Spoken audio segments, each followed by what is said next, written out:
আজকের গল্পে আছেন আমাদের সঙ্গে দেশের ঐতিহ্যবাহী দৈনিক পত্রিকা ইত্তেফাকের সম্পাদক এবং ৩০ বছর ধরে আমাদের মেয়েদেরকে যে আলো এবং দৃঢ়তা শেখাচ্ছে সেই পাক্ষিক পত্রিকা অনন্যার সম্পাদক ও প্রকাশক এবং প্রাক্তন সংসদ সদস্য তাসমিমা হোসেন। ভাবি, ভালো আছেন? হ্যাঁ, আমি এনআরবির মাধ্যমে কানাডার সকল দর্শকদেরকে জানাচ্ছি আসসালামু আলাইকুম, এবং ইকবাল তোমাকেও জানাচ্ছি আমাকে তোমার সাথে সংযুক্ত করার জন্য অনেক অনেক ধন্যবাদ। অনেক ধন্যবাদ। অনেকদিন পর দেখে ভালো লাগলো তোমাকে। তুমি সুস্থ আছো, আমরাও সুস্থ আছি এখনো। না, এখন মানে আমার তো আপনার আবাস স্থল যে ধানমন্ডি, সেটা তো আমার খুব প্রিয় জায়গা, যে ওখানে সবসময় যাই। ধন্যবাদ। হ্যাঁ, আমার আপনার কাছাকাছি আমার মেয়ের শ্বশুর বাড়িও আছে, এই জন্য যেতে হয়। আর যখনই যাই আপনার এখানেও আসি।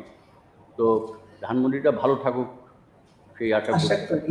হ্যাঁ ভাবি, আপনি আজকে এই জায়গায় আসছেন, মানে যারা যারা আমাদের এখানে মেয়েদেরকে নিয়ে কাজ করছে তাদের থেকে মানে আপনার সব কিছু একটু আলাদা ধরনের। এমনিতে আপনি অনেক ফ্যাশনেবল, এছাড়াও মানে ধরেন সব দিক দিয়ে আপনি এক পা করে এক কদম বাড়িয়ে আছেন।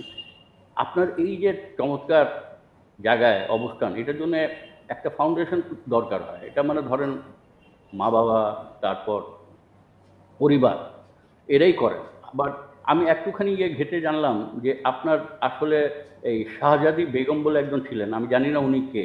উনি আবার ওনার স্বামী ওনাকে 13 বছরে বিয়ে করে ওনাকে বাংলা শিখিয়েছেন, ইংলিশ শিখিয়েছেন, এবং উনি কলকাতায়। উনি আমার দাদি।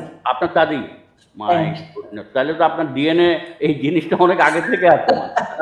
মাই গুডনেস, এটা আপনি কোথাও কোনো সাক্ষাৎকার কোথাও তো কিছু বলেন নাই দাদি, এরকম দাদি সম্পর্কে? না, আসলে এই যে লেখাটা তোমাকে আমি পাঠিয়েছিলাম, এটা বেগমে উঠেছিল। যা হয়, পরিবারের অনেক কাগজ আমার কাছে আছে, কখনো উল্টে পাল্টে দেখার সময় হয় না, আর দেখা যখন হয়েছে আবার ভুলেও যায়, নিজেরা এত কাজে থাকে। আর তুমি যে বললে আপনি এমন একটা জায়গায় এসছেন, আসলে সবকিছুর জন্য আমি মনে করি তকদীর, দ্য ফেথ, মানুষের একটা কপাল থাকে, যে কপালে সবাই নিয়ে যায়। সবাই যে একটা খুব অ্যাম্বিশাস হয় বা সুযোগ পায় তা নয়, কিন্তু আমার মধ্যে সুযোগও পেয়েছি। আমার অ্যাম্বিশনও ছিল। পারিবারিকভাবে আমাদের একটা অতি অতি পুরাতন একটা পারিবারিকভাবেও আমি অনেক সুযোগ সুবিধা পেয়েছি। যদিও আমি বলবো না আমি এলএ বিলে অনেক এমএ টেমএ পাস করেছি, তা নয়, কিন্তু আমরা যে সময় আমার জন্ম 50 দশকে, তুমি বোধহয় আমার থেকে 3-4 বছরের ছোট হবে। আর প্লাস আমরা ঢাকায়, আমার জন্ম ঢাকায়, আমি মানুষ, কিন্তু আমার বাবা সরকারিতে চাকরি করতো, আমার দাদাও সরকারি চাকরি, আমার দাদার বাবারাও সে ব্রিটিশ আমলে তাদের তাবেদারি করে এসছে। আমরা এখনকার তাবেদারি বলবো, কিন্তু ব্রিটিশরা আমার দাদার বাবাদেরকে, তার ভাইদেরকে, তারা অনেক সার্ভিস দিয়েছিল এবং তারা অনেক পুরস্কৃত হয়েছিল ব্রিটিশদের দ্বারা। যে কারণে ওই সময় থেকে আমাদের বাড়িতে লেখাপড়া সব ছিল। আর আমার দাদার 9 ভাই বিশ্বের বিভিন্ন জায়গায় চলে গেছিল, বার্মা, দিল্লি। দাদার নামটা একটু বলবেন কি? আমার দাদার নাম মৌলভী তাসকিনউদ্দিন আহমেদ, আর দাদার বাবার নাম ছিল মৌলভী তরিকুল্লাহ। আর আমাদের দার্জিলিং এ ব্রিটিশরা পান্ডাম টি স্টেট বলে একটা টি গার্ডেন দিয়েছিল, এবং সেটা থেকে আমাদের পুরা খানদানের, আমাদের পরিবারের নাম টি দিয়ে শুরু হয়, মৌলভী। আর সবার নামের সামনে আমার বাবার নাম মৌলভী তাজউদ্দিন আহমেদ। উনি একজন সরকারি ব্রিটিশ বেঙ্গল সার্ভিসে ছিলেন, তারপরে তো ইস্ট পাকিস্তান সিভিল সার্ভিস হয়, তো উনি অনেক জায়গায় রেজিস্টার ছিলেন। আর মৌলভী তরিকুল্লাহকে ব্রিটিশ গভর্নর 1840 সালে তোমার জলপাইগুড়ির সেটেলমেন্ট অফিসার নিয়োগ করেছিলেন। তো সেটেলমেন্ট অফিসার হলে যাতে জমিদার, আমাদের বংশরা সবসময় কেউ পয়সা জমি এসবের ধার ধারে নেই, তারা শিক্ষা দীক্ষা নিয়ে যাস চারিদিকে। আমার দাদিও খুব স্মার্ট এরকম ছিলেন, ফুপুরাও ছিল, আমার মায়ের বংশ সেরকম। কাজেই আর ছোটবেলা থেকে আমরা অনেক বোনেরা মিলে, মানে আমাদের বাড়িতে ওমেন আর ভেরি, নারী ডমিনেটেড একটা সংসার। আমার দাদি সংসার চালাতো, মহিলা সমিতিও করতো। আর আমার ছোটবেলাটায় যেটা তুমি বলছো যে আমাদের গ্যান্ডেরিয়া 1950s-এ আমার মনে হয় যত ভালো ভালো শিক্ষিত মানুষ ওখান থেকেই বেরিয়েছে। তো আমার ছোটবেলাটা ওই একটা পাড়ার স্কুলেই পড়তাম, যেটার নাম Monija Rahman girls high school. আর সেটা ছিল যে আমাদের বর্তমানে কিছুদিন আগে মারা গেলেন লতিফুর রহমান, ট্রান্সকমের মালিক, প্রথম আলোর ডাইরেক্টর বা মালিক, ওয়ান অফ দ্য ইয়ে। উনার দাদির নামে এই স্কুলটা ছিল, Monija Rahman girls high school. আর লতিফুর রহমানরাও তখন জলপাইগুড়ি টি গার্ডেনের সাথে, আর আমাদেরও জলপাইগুড়ির একটা কানেকশন আছে।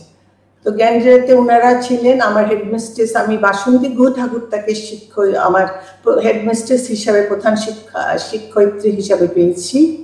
তখন স্বাধীনতার পর যেহেতু সেটা অনেক ভালো ভালো টিচারও আমরা পেয়েছিলাম স্কুলে। এটা হচ্ছে বলো মেঘনা গুহ ঠাকুরতার মা, বাসন্তী গুহ ঠাকুরতা হচ্ছে, আর জ্যোতির্ময় গুহ ঠাকুরতা ছিলেন বাসন্তী বীর স্বামী, যাকে মেরে ফেলেছিল পাক আর্মি ইউনিভার্সিটির হলে। আর মেঘনাকে, আর আমার সাথে মেঘনার হচ্ছে 5-10 বছরের তফাৎ হতে পারে, ছোটবেলায় দেখেছি। আমাদের বাড়ির সামনে ছিল সাধনা ঔষধালয়।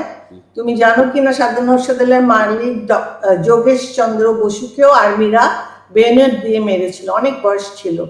দুবার যখন আর্মিরা অ্যাটাক করতো তখন আমার বাবা গিয়ে দুবার ওনাদেরকে, আমার বাবা আবার ইংরেজি, উর্দু, বাংলা সবই খুব ফ্লুয়েন্ট বলতে পারতেন। তো হ্যাঁ, তো এই, আর আমাদের সময় আমরা হিন্দু মুসলমান ধর্মের কোনো ইয়ে ছিল না। আর যেহেতু আমার বড় হওয়াটা পাক ভারত উপমহাদেশ দেশ বিভাগের পরে, তো অনেক ভালো হিন্দু, বড় বড় বড়লোক হিন্দুরা ছিল। আমাদের বাড়িটা আমরা হিন্দুদের কাছ থেকে কিনেছিলাম, খুবই সুন্দর, বিরাট একটা লাল বাড়ি, 14 নম্বর দীননাথ সেন রোড। এখনো আমার ক্লাস ফ্রেন্ডদের সাথে আমার যোগাযোগ আছে। আমাদের পাড়ার অনেক ছেলে মেয়েরা যারা আমেরিকায় গেছে তাদের সাথেও যোগাযোগ আছে। কেউ ডাঙ্কিন ডোনাটসে ডোনাট বিক্রি করছে, কেউ $1 শপে জুতো বিক্রি করছে, এমনও আছে। কেউ আবার অনেক বড়ও হয়েছে। কিন্তু সত্যি কথা আমার মজা লাগে, তাদের সাথেও আমাদের যোগাযোগ আছে, কারণ আমাদের পুরা পাড়াটাই একটা পরিবারের মতন। আমি যেমন সেদিন বুলবুল একাডেমিতে গিয়ে দেখি ওখানকার যে সভাপতি, সে হচ্ছে আমাদের পাড়ার বাচ্চু। আজকে সে বুড়া হয়ে গেছে, গিটার বাজাতো। সে হচ্ছে বুলবুল একাডেমিটা, সেই মানে বাইশঘাটের বুলবুল একাডেমি চালাচ্ছে। এরকমই আমাদের অবস্থা। তারপরে তোমার ওই যে আমাদের খুব ফেমাস লেখক কালের কণ্ঠের কি নাম বলতো, ইমদাদও আমাদের পাড়ার। তাই আমি বলছি যে আমাদের পাড়ার হচ্ছে মাহতাব, যে আমাদের ইপিআই এর মালিক মহিউদ্দিন সাহেবের ওয়াইফ, সেও মলি ডাকনাম ডক্টর মাহতাব, সাইকোলজিস্ট, সাইকিয়াট্রিক্স। ও কিন্তু আমাদের স্কুলের, আমাদের পাড়ার। তো এরকম অনেক ঘটনা আছে। আর আমার দাদি যেহেতু সমিতি করতো, সভা সমিতি করতো, দিনাজপুর মহিলা সমিতি তৈরি করেছিলেন, জেলের ইন্সপেক্টর ছিলেন। আবার গ্যান্ডেরিয়া এসে উনি আবার আশালতা সেন, যিনি দেশ বিভাগের আগে প্রাদেশিক পরিষদের মেম্বার ছিলেন, কংগ্রেস করতেন, উনার সাথে মিলে হেমাঙ্গিনী দেবী, বদরুন্নেসা আহমেদ, আলতামাস আহমেদ ছিল, তুমি জানতা যে গিটার বাজাতো, তার মা কিন্তু আলতামাস আহমেদ। এরা এরকম অনেক নাম করা মানুষই ছিল যাদেরকে এখন কেউ চিনবে না। তারা কিন্তু এই সমিতি, তারপরে মেলা, বাচ্চাদের স্কুল করেছে। এনারাই প্রথম এসে ইয়ে করেছিলেন। যেহেতু আপনার দাদির সঙ্গে যোগাযোগ ছিল কলকাতার সরোজিনী নারী মঙ্গল, ওই মডেলে উনি এখানে মানে এসে গ্যান্ডেরি, আপনি কি বলেন, আশালতা সেন একটা খুবই নাম করা, যার আশালতা সেন কংগ্রেস পার্টি করত, গান্ধী ভক্ত ছিলেন এবং সেই সময় গান্ধী আন্দোলনের সাথে জড়িত ছিলেন এবং প্রাদেশিক পরিষদের সদস্য ছিলেন। এনারই প্রথম গ্যান্ডেরিতে মহিলা সমিতি শুরু করলেন। দাদিকে মানে ওনারা সবাই বলেছিলেন সভানেত্রী। আমার দাদিরা গিয়ে আশালতাকে ধরে আরো নারীদেরকে নিয়ে এই সমিতিটাকে আবার পুনর্গঠন করলো। দারুণ ব্যাপার। আপনি একটুখানি স্কুলের কথা বলেছেন ভাবি, কিন্তু আপনার চমৎকার 4টা মেয়েকে আমি চিনি, এরা সবাই এখন বিশ্ব নাগরিক। কে যে কখন এখানে থাকে, কখন বিশ্বের কোথায় থাকে। এদের স্বামীরাও দারুণ, এখন নাতি-পুতিরাও যে এরাও দারুণ। সবাই সাংঘাতিক একটা সুখী পরিবার। কিন্তু এদের স্কুলগুলো ছিল সব ঢাকার দামি স্কুলগুলো আপনার মেয়ের। আপনার স্কুল সম্পর্কে, স্কুলিপনা সম্পর্কে একটু কিছু বলবেন? যে একটু না দেখো, আমরা তো সাধারণ সরকারি কর্মচারীর মেয়ে, তাই না? আর আমাদের বাড়িতে জ্ঞানীরা যেহেতু বড় বাড়ি ছিল, যত আমার ফুপুটুপু যারাই ঢাকায় আসতো পড়তে বা ইউনিভার্সিটিতে আসতো বা ম্যাট্রিক পাস করতো, আর আগে তো বিয়ে হলে একটু দেখতে দেখতে আমাদের পরিবার সবাই দেখতে ভালোই ছিল, সব ঢাকায় পাঠিয়ে দিত। মামা বাড়ি বা চাচা বাড়িতে যাও, ঢাকায় পড়ো আর তাড়াতাড়ি বিয়ে শাদী হবে, এরকম। তো ফলে আমরা কি অনেক কাজিনদের মিলে আমাদের বাড়িতে ছিল, আমার চাচাও আমাদের সাথে ছিল, তার বাচ্চারাও আমাদের সাথে ছিলেন। আমার দাদি খুব ভালো রাঁধতো। আমার এক চাচাতো বোন তো এলেতে গিয়ে বিরাট রেস্টুরেন্ট করে ওর বিদ্যা একদম আয়ে বিয়ে ছিল না, কিন্তু রান্নার গুণে সে মিলিনিয়ার হয়ে গেছে খাওয়া বিক্রি করে। তো মানে যার যতটুকু গুণ আছে সেটা ছিল। আর আমাদের স্কুলের, আমি বলি আজকালকার স্কুল আর তখনকার স্কুলের আকাশ পাতাল তফাৎ। আমরা বলতাম না, আমাদের স্কুলে সেলাই শিখেছি, আমরা স্পোর্টস করেছি, স্টেডিয়ামে আমরা জাতীয়, মানে তখন তো 14ই আগস্টে আজম খান আসতো, আমরা প্যারেড করতাম, আমরা ব্লু বার্ড গার্লস গাইডে জয়েন করেছি, আমরা ব্রতচারী করেছি, তারপরে শর্ট ফুট, জ্যাভলিন থ্রো, তারপর হাই জাম্প। আমি তো স্পোর্টসে খুব ভালো ছিলাম। তো খেলাধুলা এগুলো প্রচুর হতো, ইন্টার স্কুল স্পোর্টস হতো। আর ব্রতচারীদের অনেক ভালো ভালো শিক্ষা দেওয়া হতো, যে শিক্ষা, নীতি শিক্ষা আর কি। তো মানবিক শিক্ষা, নীতি শিক্ষা এগুলো দেওয়া হতো। আর বাসন্তী দিত, তখনকার দিনে বাসন্তী ঠাকুরতা এই স্কুলের হেডমিস্ট্রেস, উনি তো ইংল্যান্ড থেকে এডুকেশনের উপরে শিক্ষা নিয়ে এসেছিল। ফলে ওনার, আমাদের যে ইংরেজি ক্লাস উনি নিতেন, না যেসব টিচার, প্রোনাউন্সিয়েশন সব এত চমৎকার ছিল, আমি ওনার কাছে কৃতজ্ঞ। এখন আমি বুঝতে পারি।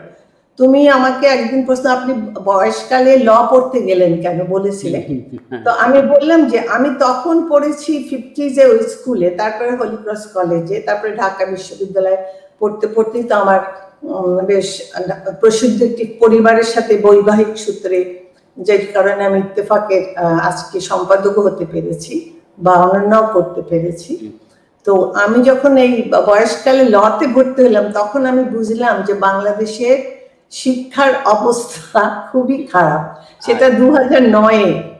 তো ওই সময় পারিবারিক ভাবে পলিটিক্যাল গোলমালে পড়ে আমি ভাবলাম যে আইনটা আমাকে শিখতে হবে, কারণ এত আইনের ফাঁকে পড়ে আমাদেরকে কখনো চোর, কখনো পলিটিক্সের জন্য দেশত্যাগ করা, এবং আমার তো কেসও হয়ে গেছিল, 7 বছর জেলও দিয়ে দিছিল, যেগুলো কোনোটাই টিকেনি, সবই মানে পারিবারিক সম্পদের ঝামেলার জন্য। কিন্তু এগুলো আমি পার করতে এসে আমার জীবনের শিক্ষা খুব ভালো হয়েছে। আমি আবার ল পড়েছি, খালি জানতে যে which law is in which book, কি কারণে কোনটা জানতে হয়। কিন্তু পড়তে গিয়ে আমার অনেক ছোট ছোট মেয়েদের সাথে, কন্যার সম বয়সের মেয়েদের সাথে বন্ধুত্ব হয়েছে। আর এই জেনারেশনে মানুষের কষ্টটা, পড়াশোনার কষ্টটা, শিক্ষাক্ষেত্রে এত ব্যয়বহুল শিক্ষাক্ষেত্র, যেখানে আমরা 10 আনা স্কুলের ফিস দিয়েছি, হলিক্রসে 20 টাকা ফিস দিয়েছি, আর ইউনিভার্সিটির ফিস তো তুমি জানো কয়েক টাকা মাত্র। তো সেইখানে আজকাল প্রতি সেমেস্টার তারা 7-8 হাজার টাকা, 4টা সেমেস্টার এরকম হাজার হাজার টাকা দিয়ে পড়ে সাধারণ মানুষের বাচ্চারা, এবং সেই পড়াও তাদের কোনো মতে পড়ায় দেয় কতগুলি ক্রেডিটের মাধ্যমে। তো 1-2 বছরেই বড় বড় সার্টিফিকেট দিয়ে দিচ্ছে। ইনকেস আমি বলবো যে ইউ ক্যান অলসো বাই, কিনতেই পারো তুমি সেই সার্টিফিকেট গুলো, এবং নকলও করতে পারো, পরীক্ষার প্রশ্নও বলে দেয়। যার জন্য পরে আমি আর LLM করতে আমার এর ইচ্ছা হয়নি, কারণ জ্ঞানের জন্য যারা পড়তে যায়, আমি তো আর অ্যাডভোকেট হতে যাইনি, আমি জানতে গিয়েছিলাম। তো সেই জন্য আমার মনে হলো যে এই শিক্ষার তো কোনো দাম নেই, বাড়িতে বসে বই পড়লেই চলবে।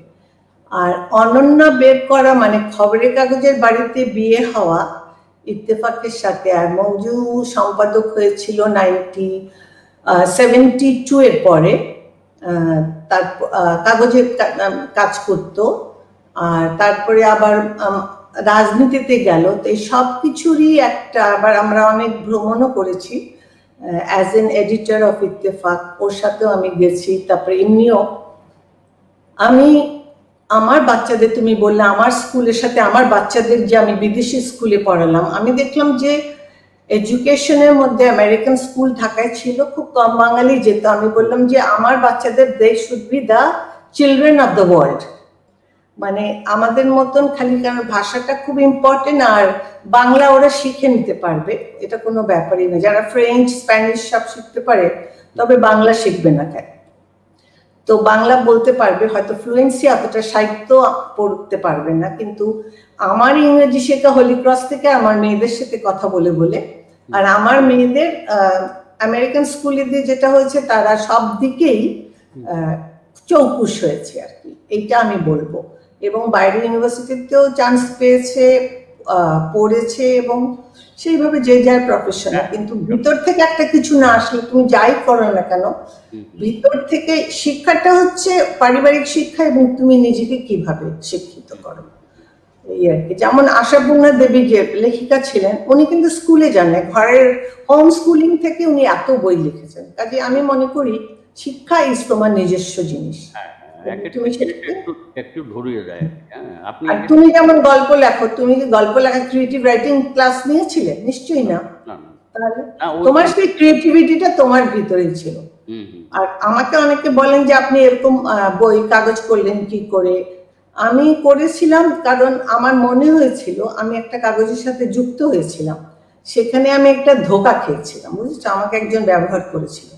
তখন আমি জিদ করে অনন্যা বের করলাম যে আমি আলাদা করব। তখন অবশ্য বাড়ি থেকে সহযোগিতা করলো না।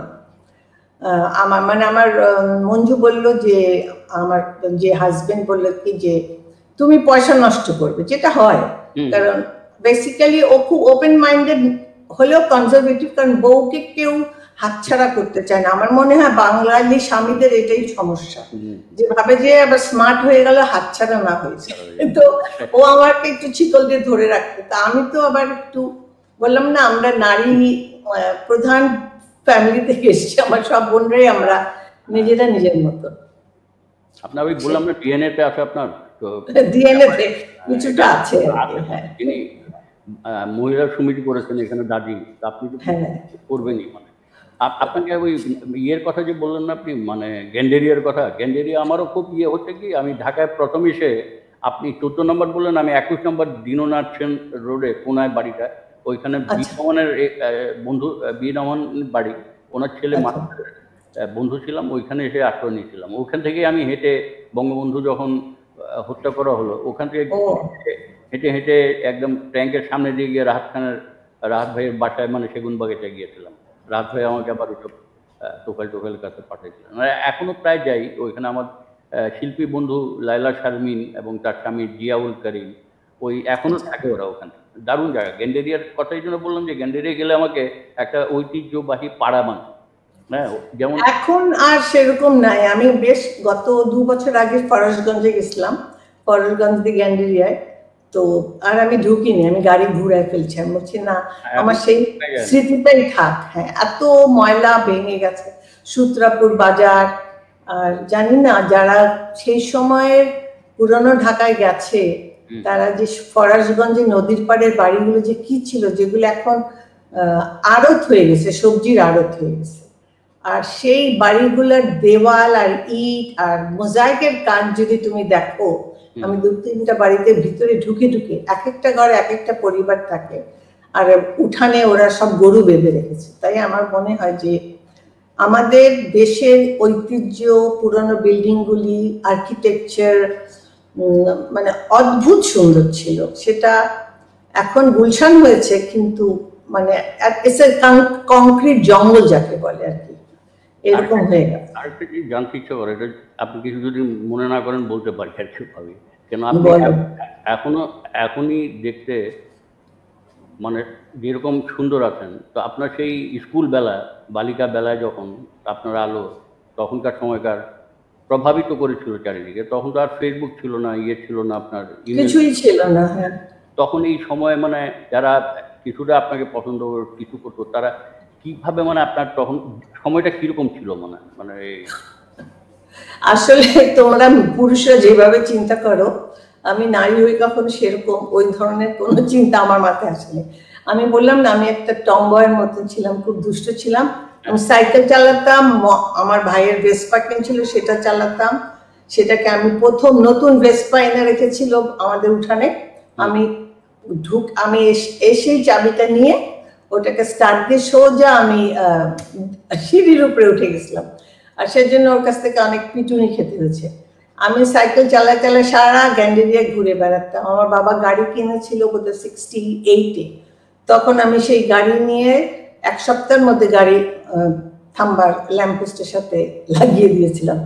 তো এইসব কাজ আমি করেছি। আমার অনেক ইচ্ছা ছিল প্লেন চালাবার, পয়সার জন্য সেটাও পারিনি। কাজে কোন ছেলে আমার পিছে লাগলো না লাগলো, যারা আমাকে টিস করতো, আমার মনে হচ্ছে স্কুলে ক্লাস 8-এ পড়ার সময় একটা ছেলে আমার পিছে লেগেছিল। আমি এক থাপ্পড় দিয়ে ওকে ধাক্কা দিয়ে আমি বই নিয়ে, আগে তো এরকম করে বই ধরতাম আমরা 2 হাত দিয়ে, এক দৌড় বাড়ি গিয়ে তাড়াতাড়ি আমি ওই খড়খড়ি লাগাই দিয়েছিলাম আমার দরজা, যেন ও আমাকে আবার পিছন পিছন ধরতে না পারে। তা আমি সবাই জানতো যে ওরে বাবা এই তো পিটানি দিবে আর কি, এই টাইপের।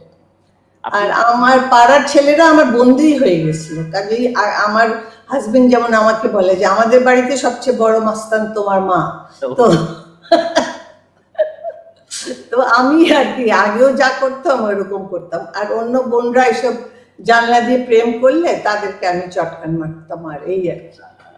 আর আমার যত ভালোবাসার চিঠি ছেলেরা দিত সেটা আমার চাস্তো বোন সেগুলি সে ওগুলো নিয়ে কালেক্ট করতো, আর ও পড়তো, মনে মনে খুব খুশি হতো। মানে যার যার যেরকম নেচার, বুঝো না।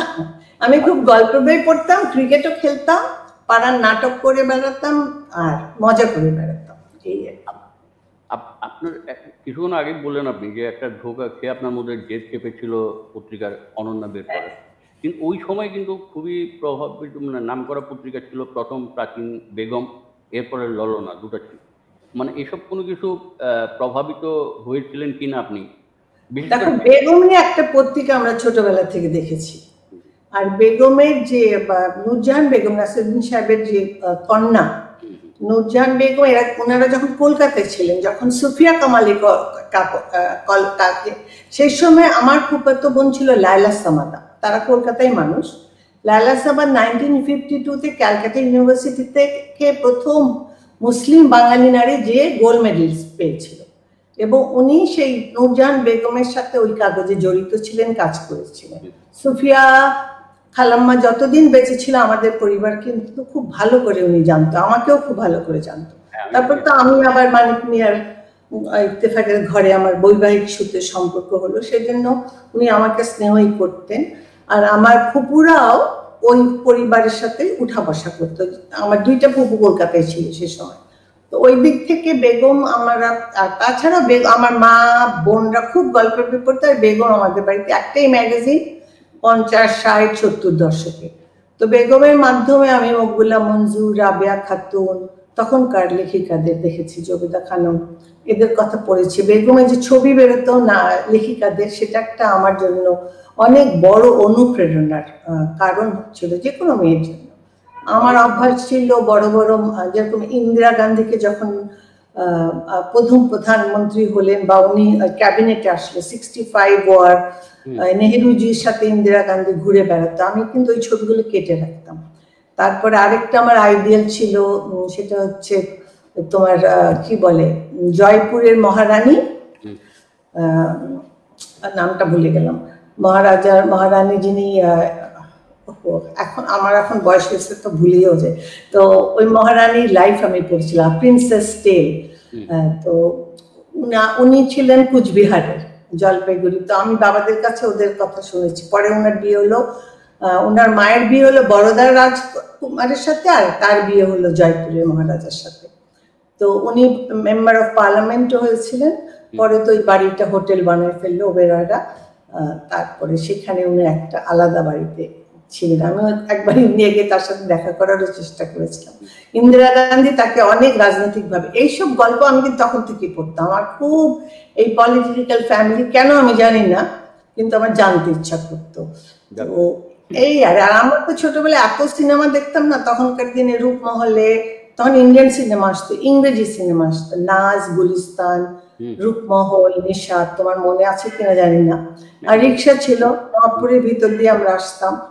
তো আমি কিছুদিন মামার বাসায় ছিলাম, উনি ডক্টর ছিলেন, ওনার ওয়াইফ ছিলেন টুলু আপা বলে, রোকেয়া মান্নান, অগ্রণী স্কুলটা ওরা বানিয়েছিল। তো ওখানেও ওনাদের সাথে আমি ম্যাট্রিকের সময় আমার বাবা বদলি হয়ে গেছিল রাঙ্গামাটিতে, আমি আর আমার মা গিয়েছিলাম বাবার কাছে। তো অন্য বোনদের তখন বিয়ে হয়ে গেছে। তো আর বাকি বোনদেরকে আমার বাবা ভারতেশ্বরী হোমসে পাঠিয়ে দিয়েছিল। তো আমি আমার মামি আমাকে খুব পড়িয়ে অঙ্কে পাশ করালো, এই সেই আর কি। যাই তখন আবার আরেকটা সার্কেলে আমি মানে ঘোরাফেরা করতাম ছোটবেলায়, সেটাও আমাকে অনেকটা প্রভাবিত করেছে। গ্যান্ডেরিয়ার মঠ, র্যাঙ্কিন স্ট্রিটের বাড়িতে ঘুরে বেড়ানো, পাশের বাড়িতে বিবি রাসেলরা ছিল, তাদের সাথে উঠা বসা। তো ঢাকা শহরে এখন যারাই ভালো করেছে সবার সাথেই আমার ছোটবেলা থেকে একটা আনাগোনা। আমার বাবার সাথেও অনেক পলিটিক্যাল ফ্যামিলি, যেমন বিবি রাসেলের বাবা ছিলেন মশিউর রহমান জাদুমিয়া রংপুরে, তার ছোট ভাই সাইদুর রহমান, নাকি সাইদুর রহমান না, মোখলেসুর রহমান এরকম হবে, রোজ আপা ওনার মায়ের নাম। পরে কিন্তু ওনারা ওই রোজ গার্ডেনের ওদিকেই চলে গেছিল, এই তোমার অভয় দাস লেনের ওইখানে। আমারও খুব বন্ধু মানুষ এবং প্রায় কথা এমন প্রসঙ্গ আসে যখন। আরেকটা জিনিস আপনাকে বলি ভাবি, আপনি যে বেগমের ছবির কথা বললেন এবং আপনাকে প্রেরণা দিতে বললেন, আমি তখন মানে ধরেন চট্টগ্রামে থাকি, বালক থেকে আর তরুণ হচ্ছে আর কি। তো আমাকে প্রেরণা দিতে আপনার বেগমের ছবি, এমন যে আমি প্রেমে পড়ে গেছিলাম ওইখানে, হ্যাঁ, একজনের এত ছবিগুলো দেখে। আপনি যে লায়লা সামাদ বললেন, লায়লা সামাদের প্রেমে পড়ছিল এবং ঢাকায় ওনার ছবি দেখে ঢাকায় এসে দেখা করতে গেছিলাম। তারপর দেখি যে উনি আমার বেগমের হয় কিন্তু ছবি 30 বছর 20 বছরের আগে ছবি ছাপতে দিন। আপনার এটা আপনি আছে কিনা জানি না, কারো ছবি কিন্তু সাম্প্রতিক ছবি ছিল সবার নাম, সবারই ছবিগুলো ছিল অনেক পুরানো। তো আমি ওই লায়লা সামাদের পুরানো ছবি দেখে ভাবলাম এত সুন্দরী মহিলা, মানে যাই বেগমের দেখি। তো যাক, আপনার এই প্রভাবিত মানে না হলেও একটা ধারাবাহিকতা ছিল, বেগম ছিল, ললনাও বেশ ভালো ছিল। ললনাও আমি দেখেছি, হ্যাঁ, ললনাও অনেকদিন বাজারে ছিল। তারপরে ঘরে বাইরে একটা আসলে সুবর্ণার এডিটোরিয়াল, অপর্ণা সেনকে দেখেছে। এরকম সানন্দা তো বাংলাদেশে ঢুকলো বোধহয় 85 দিকে, হ্যাঁ। তার আগে আমরা দেশ পেয়েছি, উল্টারথ পেয়েছি, সিনেমা জগৎ পেয়েছি। আর বাংলাদেশে সন্ধানী করলো লায়লা সামাদ, করিম শাহাবুদ্দিন না, কবি শাহাবুদ্দিন আহমেদ। না, সন্ধানীতে কে ছিল? সন্ধানীর মালিক ছিলেন আর ওনার কথাগুলি প্রেস ছিল, উনি হচ্ছেন আমার বন্ধুর বড় ভাই শাহাবুদ্দিন আহমেদ নাম। আর করিম শাহাবুদ্দিন কে ছিল? কবি ফজল শাহাবুদ্দিনের কথা বলতেছেন? ফজল শাহাবুদ্দিন, সরি, হ্যাঁ, ফজল শাহাবুদ্দিন। ফজল শাহাবুদ্দিন সন্ধানীর সঙ্গে কোন ওটা বিনোদন বলে উনি আলাদা বের করেছিলেন। ফজল শাহাবুদ্দিন পথিকৃৎ হচ্ছেন যে বাংলাদেশের পত্রিকা প্রথম বিচিত্রা উনি বের করেছেন। তারপর ফজল শাহাবুদ্দিনের সাথেও আমি লায়লা সামাদের বাসায়, আমি ছোট তখন কিন্তু দেখেছি যে নানা কবি, সাংঘাতিক ভালো ছিল ওনাদের। কারণ আমার তখন মনে হতো যাদের লেখা ছাপা হয়, যাদের আবার বইয়ের ছবি হয়, এটা একটা বিরাট জিনিস আর কি। তো যেমন আমার বোনরা সিনেমা জগৎ উল্টারথ নিয়ে পড়তো উপন্যাস, আমাকে পড়তে দিত না। তো ওই সময় ফিল্মফেয়ারও আসতো, আর আরেকটা আসতো কি মিরর আসতো পাকিস্তান থেকে, আর লাইভ তো হতোই, একটা বড় লাইভ হতো ছিল যে, আর আরেকটু বড় ইলাস্ট্রেটেড উইকলি দেখতে শুরু করলাম। আমার বাবাও খুব ম্যাগাজিন পড়তো, টাইমস, নিউজউইক, এগুলো বাড়িতে আসা, তো ইলাস্ট্রেটেড উইকলি আসা। তো যার জন্য এদেশ আমার আবার কি খুঁটে খুঁটে পড়ার অভ্যাস ছিল আর কি। একটু অন্য প্রসঙ্গে আসি, মানে যেমন সব পত্রিকা তো মানে একটা কন্ট্রিবিউশন কিছু থাকে, একটা যুগান্তরকারী মানে একটা জিনিস আপনার অনন্য করেছে, মানে সেটা হচ্ছে শীর্ষ 10 মহিলাদের। প্রত্যেক বছর আপনি মানে এদিকে করেছেন। এই তালিকায় অনেক আগে আমাদের বর্তমান প্রধানমন্ত্রী শেখ হাসিনা আছেন, শিক্ষামন্ত্রী দীপু মনি আছেন, নীলিমা ইব্রাহিম আছেন, সুফিয়া কামাল আছেন, এবং এদের সঙ্গে এমন সব আছেন যেমন ধরেন আপনি একদম অখ্যাত মানিকগঞ্জ থেকে নিয়ে আসছেন মমতাজ, ওনাকে পুরস্কার দিয়েছেন। আজকে সেই মমতাজ চিন্তা করেন কিরকম। আবার আরেকবার দেখেছিলাম একটা কিশোরী ঘোড়া চালায় কোন গ্রামে, সেখানে কিভাবে এদেরকে সার্চ করেন, আইডিয়াটা প্রথম কিভাবে আসে? না, প্রথমে এসেছিল আসলে আমি প্রথমে একটা করলাম যে আমার শাশুড়ির কাছ থেকে আমি কিছু টাকা পেয়েছিলাম উনি মারা যাওয়ার পরে 10 লাখের মতন, ওটা আমি ফিক্সড ডিপোজিট রেখেছিলাম। তখন আমি ভাবলাম যে এটার নামে একটা পুরস্কার দিব। তো এটা যখন বসলাম তখন হঠাৎ আমার মনে হলো কেন অনন্যা সাহিত্য পুরস্কার হোক, সেটা 90 সামথিং, অনন্যা বেরিয়েছিল 89-এ। আর অনন্যাটা আমি কিন্তু ইত্তেফাক থেকে বের করিনি, এটা অনেকেই জানেন না। এটা আলাদা করে যখন মঞ্জু রাজি হলো না, আমি আলাদা করে পাবলিকেশন নিলাম, নিজে ডিসির কাছে অ্যাপ্লিকেশন করলাম, সমস্ত প্রসেসটা আমি নিজে করলাম। কোনো কিছুতেই আমি অফিসও ছিল আপনার, মানে বাবার বাড়ি মানে? হ্যাঁ, বাড়ির নিচে। এটা আমার বোনের বাড়ি ছিল, আমার বাবা কিনেছিল। আর পরে আমরা গ্যান্ডেলিয়ার বাড়ি বিক্রি করে ওইটা মোহাম্মদপুরে ওটা কিনলাম 72-তে। ওটা আবার আমার বাবা বিক্রি করে বনানী চলে গেলাম, মানে শহর যত আস্তে আস্তে। আর 89-এ তো আমার বাবা চলে গেলেন, আর আমার মাও চলে গেল 2009-এ। তো যাই হোক, তো আমি ওই কাগজটা বের করলাম আমার বোনের বাসার একটা ঘর নিয়ে। আমি বললাম এখান থেকে আমি বের করব। আমার সাথে ছিল জাহাঙ্গীর, মোহাম্মদ জাহাঙ্গীরকে আমার মিট করেছিলাম, তাকে বললাম যে তুমি আমাকে সাহায্য করো। জাহাঙ্গীরের বউয়ের সাথে আমার জানা, তো এই জাহাঙ্গীর আমাকে বললো এটা করতে হবে, আমি সেই মতন করলাম। যার ফলে হয় কি, একটা কাগজে যা যা দরকার। আর প্রিন্টিং আমি বুঝতাম, আমাদের একটা জেনিক প্যাকেজিং ছিল, ওখানে আবার বইটা ছাপা হতো। তা আমি আবার ওটার মঞ্জু যখন পলিটিক্সে জয়েন করলো আমাকে ওটার ম্যানেজিং ডাইরেক্টর বানিয়েছে। সেই সূত্রে আমি প্রেসে যেতাম, দেখতাম। তো প্রিন্টিং পদ্ধতিটা আমার একটা জানা হয়ে গেল আর কি, জানা। তখন আমি ভাবলাম আমার প্রেস আছে, আমি কেন পারবো না। তো জাহাঙ্গীর আমাকে দিল মনোরা মনুকে এনে দিল। এইভাবে আমি মানুষকে কাজ করাতে পারি। আমি নিজে কোনো লেখিকা না, আমি নিজে কোনো সাংবাদিক নই, কিন্তু আমি বলি একজন এন্টারপ্রেনার হিসাবে যদি ধরো আমাকে, আর আমার এই কাজ শিখতে শিখতে আই বিকাম খুব ভালো ম্যানেজমেন্ট। আমি ব্যবস্থাপনাটা, আমার মনে হয় প্রত্যেকটা নারী একটা ব্যবস্থাপক বাই বার্থ।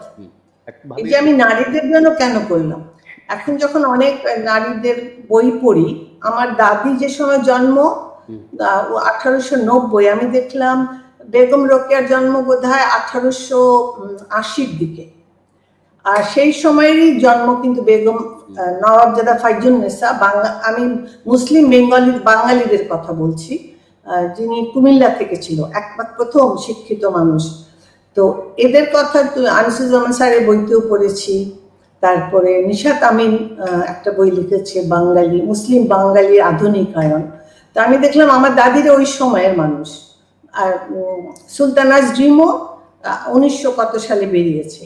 তো এই জিনিসগুলো তো আমাদের পারিবারিকভাবে আমি দেখতাম যে, আর আমার 4টা মেয়ে যখন হলো, একটা সম্পত্তি আলা বাড়ির বউ হওয়ার পরে আমি অনেক মানুষের কথা শুনেছি যে বলছে হায় হায় এত সম্পদ কে খাবে, এর ছেলে নাই, এর কি হবে। মানুষকে যে সম্পদ দিয়ে জাজ করে, আর তোমার কি হবে, তোমার যদি বাচ্চা কাচ্চা, মানে তোমার যদি ওয়ারিশ না থাকে। একটা হিন্দি সিনেমা দেখেছিলাম ওয়ারিশ, স্মিতা পাতিলের, বুঝছো, ওইটা দেখেও আমার মনে হয়েছিল যে মাই গুডনেস, মানে সমাজটা, পুরুষতান্ত্রিক সমাজ কিভাবে মানুষদেরকে, আমার বাবাও কিন্তু পুরুষতান্ত্রিকই ছিলেন, কিন্তু আধুনিক পুরুষ। আমার স্বামীও কিন্তু পুরুষতান্ত্রিক, কিন্তু আধুনিক পুরুষতান্ত্রিক, কারণ তারা আবার একটু মডার্নিজমের ছাঁচ পেয়েছে। আবার আমরা যা স্ত্রীরা যারা, ঠিক সেরকম আমার দাদা যেমন দাদিকে মানে মানুষ করে সমাজে নিয়ে আসলো। তুমি খেয়াল করবে ঠাকুরবাড়ির মেয়েরাও তাই, রবীন্দ্রনাথের পরিবারের মেয়েরাও তাই। ব্রহ্ম সমাজ যখন এলো তা আধুনিকায়ন এলো, যখন ব্রিটিশরা আবার আমাদেরকে মডার্ন করতে চেল না। তো এইভাবে যেটা হয়, আগে মেয়েদেরকে আমরা কি চেতাম, মেয়েরা বাড়িতে থাকবে, বাড়িটাকে দেখবে। তার মানে কি, আমরা হচ্ছি বাড়ির এক একটা পিলারের মতো। তোমার বাড়ির বউ যদি ঠিক না থাকে, তাহলে সন্তানদের কে মানুষ করবে? এবং বাড়ির বউদেরকে তুমি সেজন্য, এখন যেমন মৌলবাদীরা বলে না ধর্মশিক্ষা, মাথায় কাপড় দেয় না কেন, এটা করে না কেন, বেলাজ, বেধর্মা, বেশরমি মেয়ে মানুষ, তাই নয় কি? মাথায় কাপড় না দিলে। যেমন আমিও বকুনি খেয়েছি পার্লামেন্টে, কিন্তু যে এই মেয়ে মতি আপাই বলছে তোমার মাথার কাপড় কই, ধরো। তো মাথা কাপড় রাখা কিন্তু এত সোজা না, কিন্তু এখন দেখি দীপুমণিও খুব সুন্দর করে মাথা কাপড় রাখে। আমি যখন ইলেকশন করতে গেলাম, এই আনোয়ার হোসেন মঞ্জু স্ত্রী হিসাবেই তো আমি নমিনেশন পেলাম, বা আমাকে ব্যবহার করা হলো পলিটিক্সে, রাজনীতি করার জন্য বাই ইলেকশনে। তখন মঞ্জু কিন্তু প্রথমে মঞ্জু পলাতক, এরশাদের পতনের পরে আমাকে ওর জন্য ইলেকশন ক্যাম্পেইন করতে হলো। তো এই যে প্রসিডিওর গুলা তোমাকে বাইরে নিয়ে যাচ্ছে, আমরা নারীদেরকে ঘরে রেখে দিচ্ছি, বেরোতে দিচ্ছি না, শিক্ষা দিচ্ছি না, বিয়ে দিয়েই ভাবছি যে বালা গেল, কিন্তু বালা তো যায় না, বালা তো ফিরে ফিরে আসে। তো এই নারীদের যদি এখন কি বলছে 50% তোমার হিউম্যান রিসোর্স হচ্ছে নারীরা, তো এদের কাছ থেকে এখন আবার এনজিওর এসে শিখালো এদেরকে এখন মানে শিক্ষা দাও, কাজে দাও, পয়সা আসবে। পয়সা আসতে গিয়ে বাড়ি ঘর সব নষ্ট হয়ে যাচ্ছে। কিন্তু আমি সবসময় মনে করি যে মেয়ে সংসার দেখে, বাহির দেখে বাচ্চাদের সুসন্তান করে তৈরি করতে পারে, কারণ এই যে তার ছেলে হোক মেয়ে হোক এরাই তো আবার আগামী প্রজন্ম। কাজে এই কাজটা যারা করতে পারে সুচিন্তিতভাবে, সুনিশ্চিতভাবে এবং সুপরিকল্পিতভাবে, সুন্দরভাবে করতে পারে, সেই মেয়ে হচ্ছে সেটাই হচ্ছে আসল মানুষ, সেই পুরুষই হোক আর মেয়েই হোক। কাজে নারী পুরুষের সমন্বয়টা খুব ভালো হতে হবে। It's a good partnership. এই পার্টনারশিপটা যদি না থাকে তাহলে পরিবার থাকে না। আমার বাবা দুটো বিয়ে করেছিল, দুটা বউকেই ভালো মতন রেখেছিল। অ্যাকচুয়ালি উনি 3টা বিয়ে করেছিলেন। প্রথম বউ মরে গেছিল, আমরা জানতাম না সেটা। আমার মাকে বিয়ে করেছিল, যেই মা খুবই ভালো, খুবই 8 পাস হলেও সে গান গেতে পারতো, ইংরেজি রিডার ডাইজেস্ট পড়তে পারতো। আমার জন্মের পরে আমার বাবা আবার প্রেমে পড়ে, কারণ তিনি অত্যন্ত সুপুরুষ ছিলেন আর খুবই ওয়েল ড্রেস আপ আর খুবই স্মার্ট। আর উনি তখন একজন ইন্ডিয়ান খ্রিস্টানকে বিয়ে করলেন, ফলে আমাদের বাড়িটা একটা কসমোপলিটন হয়ে গেল। তো সেটা এখনকার জন্য ভালোই, ঠিক আছে। কিন্তু আমাদের মধ্যে বিভেদ ছিল না। আমার বাবা আবার ইসলাম মতে 2 বউকে ইকুয়াল ট্রিট করেছে, এটা আমরা তার কাছ থেকে শিখেছি। হিন্দু ধর্ম সব, এবং আমাদেরকে এমন কড়া করে মানুষ করেছিল, ঘর মোছা, কাপড় ধোয়া এবং বাড়ির চাকরে হাত পা কেটে গেলে সেটাও ব্যান্ডেজ করিয়েছিল। ফলে আমাদের মধ্যে একটা ইকুয়াল ফিলিং উনি দিয়েছিল। আমি এখন সেটা বুঝতে পারি, বুঝছো, যেটা আমি আমার নাতির সাথে করি আর ও চিল্লাচিল্লি করে। আমি এখন আমার মেয়েদেরকেও বলি যেটা, তো সবাই সেটা বুঝতে পারে না। বড় লোকের বউ আর বড় লোকের মেয়ে কিন্তু এক জিনিস নয়।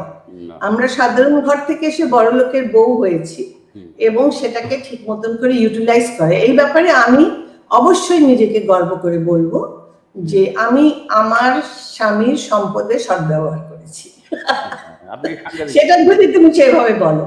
এবং আমার মেয়েদেরকে আমি শিক্ষা দিয়েছি, এখন তারা যেখানে যাক তারা যেন তার নীতিটা, তার বিবেকটা রেখে কাজটা করে। এটাই আমি সবসময় বলি, don't feel guilty, don't do something which makes other people feel make you feel guilty.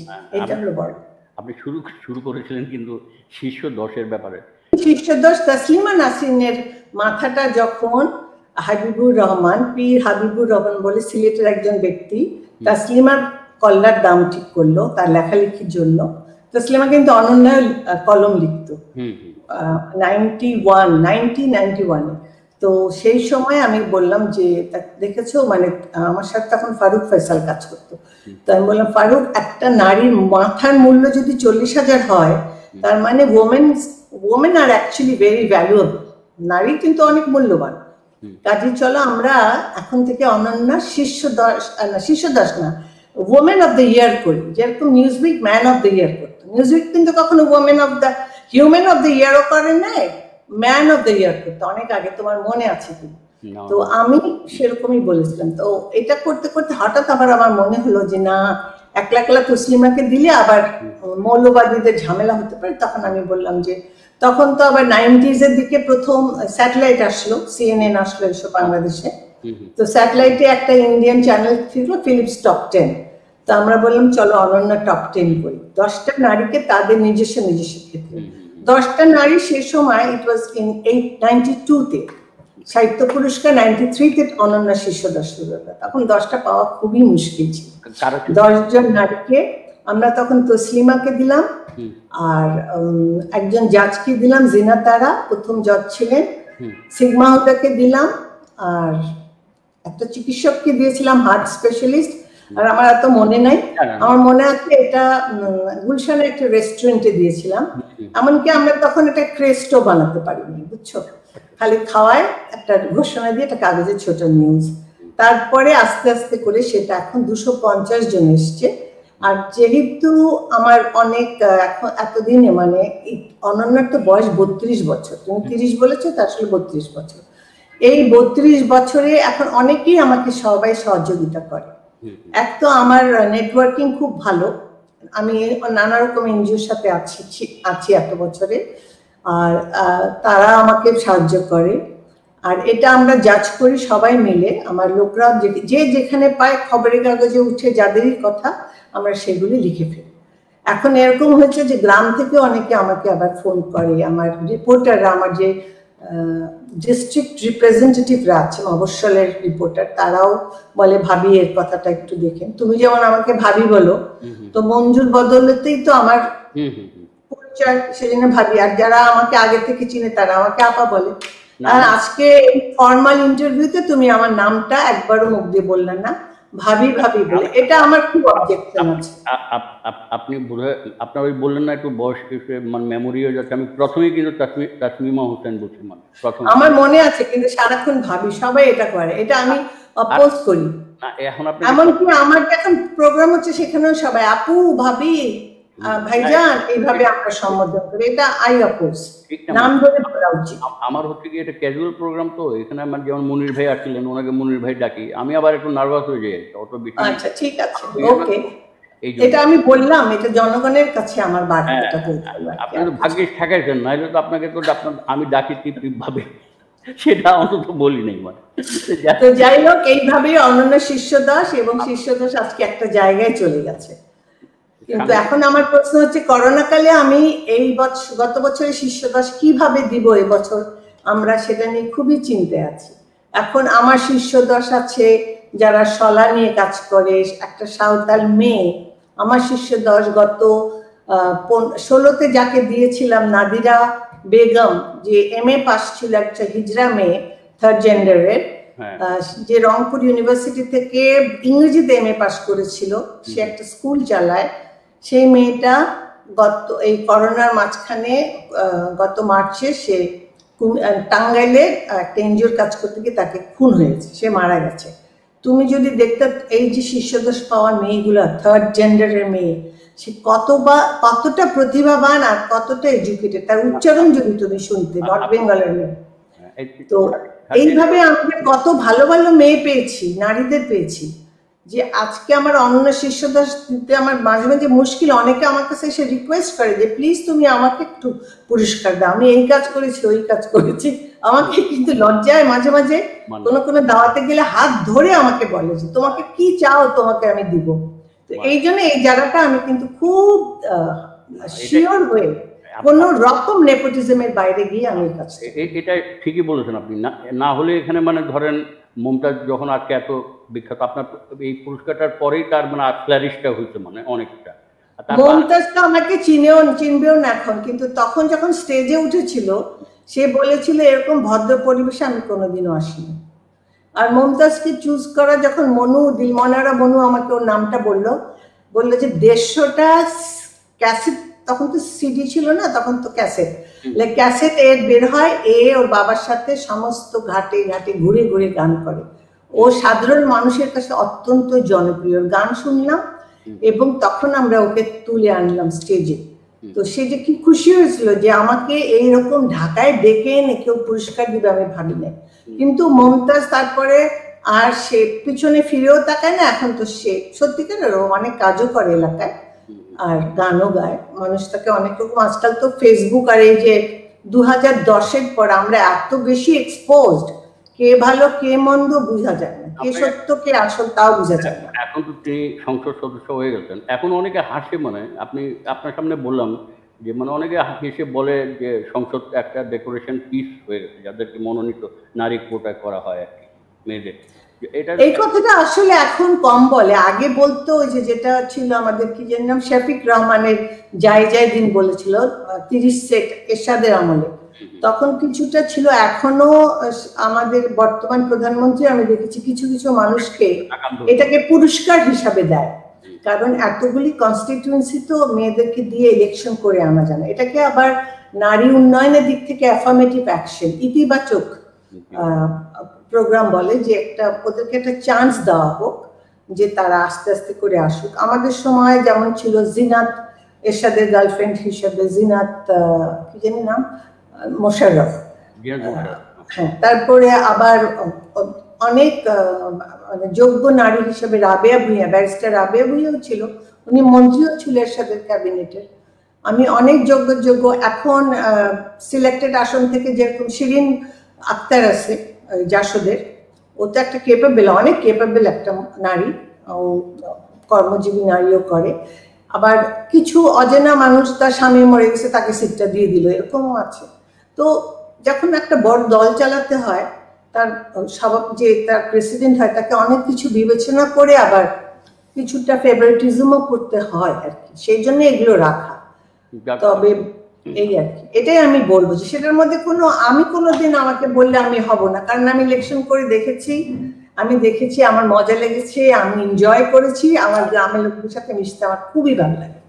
একটা জিনিস জানতে চাই যে আপনার মানে সংসদ সম্পর্কে, একটা জায়গায় কোনো ইন্টারভিউতে আপনি বলেছিলেন যে আপনার অবচেতনভাবে মাথা থেকে কাপড় সরে যাওয়ায় পাশের মন্ত্রী এটা নোটিস করে বললেন যে মাথা ঠিক করো। না, এটা অনেক আগে একদিন মতি আপার সাথে একটা অনুষ্ঠান করছিলাম, তো উনি আমার ঘুমটা পড়ে যাওয়া মানে অভ্যাস নেই তো, আর চুল তো পিছলে জানোই তো, আমরা শ্যাম্পু ট্যাম্পু করি তো একটু পড়ে যায়, তো দেখবা বড় বড় মানুষরা যারা তারা ক্লিপ দিয়ে চুল দিয়ে আটকায় রাখে, আর আমরা যারা ববছাট করি একটু স্টাইল টাইল করি মুশকিল হয়। তো তখন আমার ইলেকশনের সময় তো ভীষণ মুশকিল, প্রথমে তো পোস্টার ছাপাইছিল মাথায় কাপড় ছাড়াই, ওটা পাঠাইয়া দেওয়া হয়েছিল, ওখান থেকে গ্রাম থেকে চিৎকার, যেগুলি কি পাঠাইছো তোমরা, মাথায় কাপড় দিয়ে। আমি আবার মাসুদ বলে একটা ডিএফপি ফটোগ্রাফার, ওকে ডেকে বলে আই জলদি মাথায় কাপড় দিয়ে ছবি তুলতাম, সেটা তুললাম, সেটা পাঠানো হলো। তো এই যে, আর আমার ড্রাইভারকে তো বলাই ছিল যখন ক্যাম্পেইন করতাম, এই দুলাল খেয়াল রেখো আমার মাথায় কাপড়, তখন মঞ্জু কিন্তু অবরুদ্ধ জেলে, সেই জন্য আমি বলি মাথায় কাপড় দেওয়াটা আমি মতি আপার কাছ থেকে বকা খেয়েছিলাম। তো একবার সংসদে কি এরকম কোনো বাধ্য কথা নাইও আবার আছে, না কোনোদিন কিছু বলে না, কিন্তু ওই যে আর কি দলের মানুষরা বলে নারীদের কেন, তুমি দেখো না বেনাজির কি করতো, বেনাজির কি মাথায় কাপড় দেওয়া মানুষ? তো করতে হয়েছে, একটা পাবলিক একটা কি বলবো, এমন অবস্থা হয়েছে যে ইমরান খানই টুপি পরা শুরু করে দেবেন মনে হয়। হ্যাঁ, না টুপি তো পরে কেন, সে তো একটা হেজাবি বিয়ে করলো, যে মানে হেজাবি মানে যে বোরখা একদম টেন্ট যাকে বলে, সাহেবের মেয়ে না কি যেন, এটাও হয়তো ওই পলিটিক্যাল কারণেই, মানে পলিটিক্যাল কারণেই করে অবশ্যই। তো মাথায় কাপড়টা, যেহেতু আমরা একটা মুসলিম দেশ, যদিও আমরা ধর্মনিরপেক্ষ জাতি হিসেবে প্রথম আমাদের ৭২, পরে সেটাকে এরশাদ জিয়াউর রহমান সাহেব চেঞ্জ করলো, ফলে তুমি যেমন টুপি দিয়ে কি সুন্দর চেহারাটাকে ঢেকে রাখতে পারো, আমারও উচিত যদি আমি পলিটিক্সে যাই মাথায় কাপড় দিয়ে তোমার কাছে বসবো, এটা একটা আমি কি বলবো, এটা একটা কি, এটাকে চতুরতাই বলো, এটাকে একটা লেবাস বলো, এটাকে একটা ভেদ বলো, যাই বলো, বাট ইটস ও আপনি রাজনীতিতে আছেন, আপনি মাথায় কাপড় দেন, এরকমই। আপনি তাসলিমার কথা যখন বলছিলেন আর একটু বলি, যে তাসলিমা হচ্ছেন মানে আমাদের, ও তাসলিমা না, ও তসলিমা নাসরিন। হ্যাঁ, মানে আমি আসলে এখানে অনেককে তাসলিমা চিনি তো, মুখ থেকে তসলিমা চলে আসে, আউট অফ দ্য রেস, তো এই জন্য মনে হয় না। যাই হোক, এখন মোটামুটি বিশ্ব নারী বলা যেতে পারে। আমি এখানে মন্ট্রিয়ালে বুক শপে বই দেখি, নানা জায়গায় বিশ্ব নারী বলা যেতে পারে।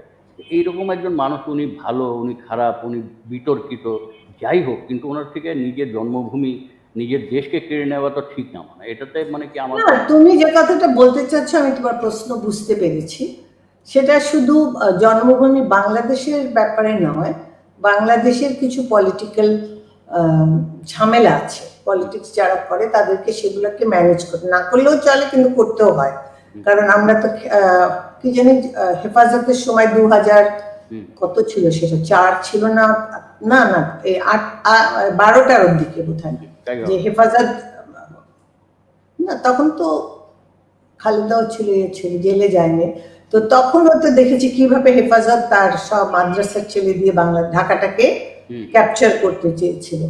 কাজে এই যে একটা ধর্মের অতীত, কারণ যেখানে সঠিক শিক্ষা এবং আরেক রকমের শিক্ষা, কওমি শিক্ষা, মাদ্রাসা শিক্ষা থাকে এবং সেটাতে ভুল শিক্ষা দেওয়া হয়, তখন কিন্তু এগুলো হয়। তখন মানুষ কিছু মিথ্যার আশ্রয় নেয় বা রাজনীতির কি বলবো ফাসাদি বলবো আমি, ফাসাদের আশ্রয় নেয়। আপনি কি মনে করেন উনি আসলে মানে এরকম ফ্যাসাদ হয়ে যাবে? উনি এখন তাসলিমা যে একটা পলিটিক্সের শিকার হয়েছে, সবচেয়ে বেশি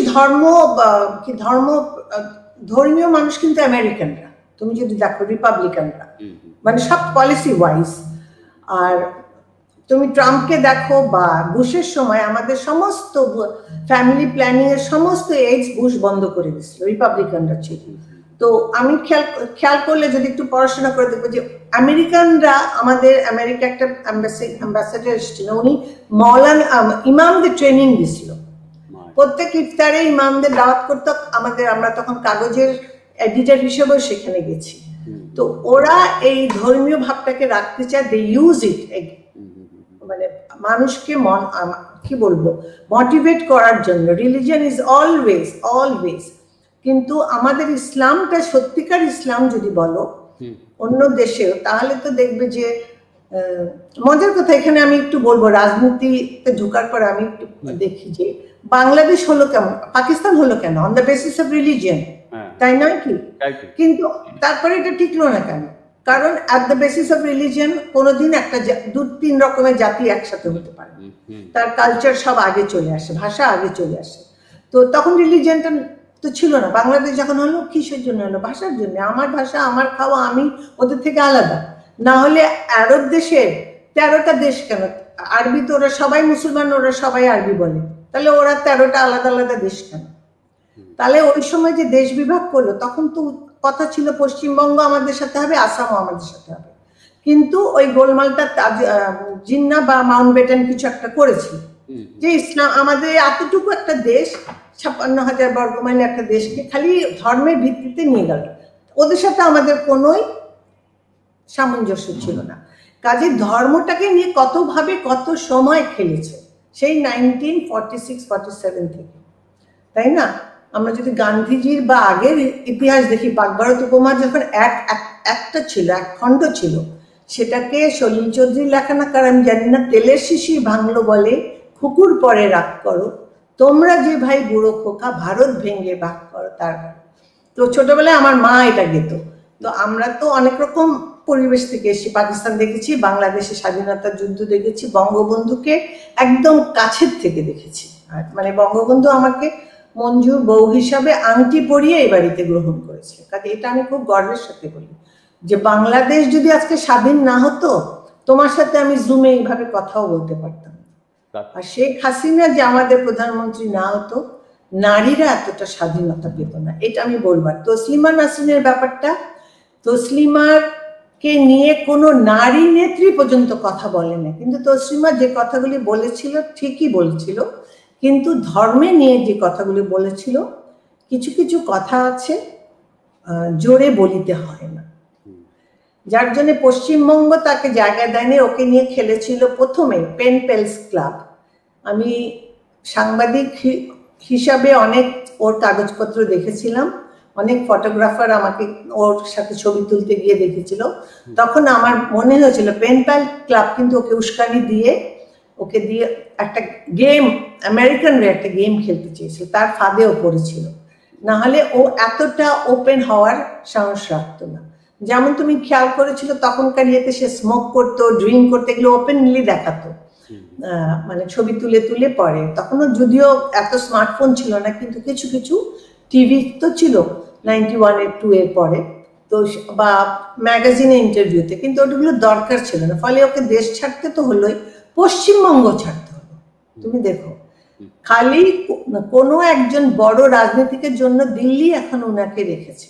সুইডেন ওকে নাগরিকত্ব দিয়েছিল, ও সুইডেনে ছিল, ফ্রান্সেও ছিল, আমেরিকাতেও ছিল, কিন্তু শেষ পর্যন্ত ইন্ডিয়াকেই ওর জায়গা করে দিল।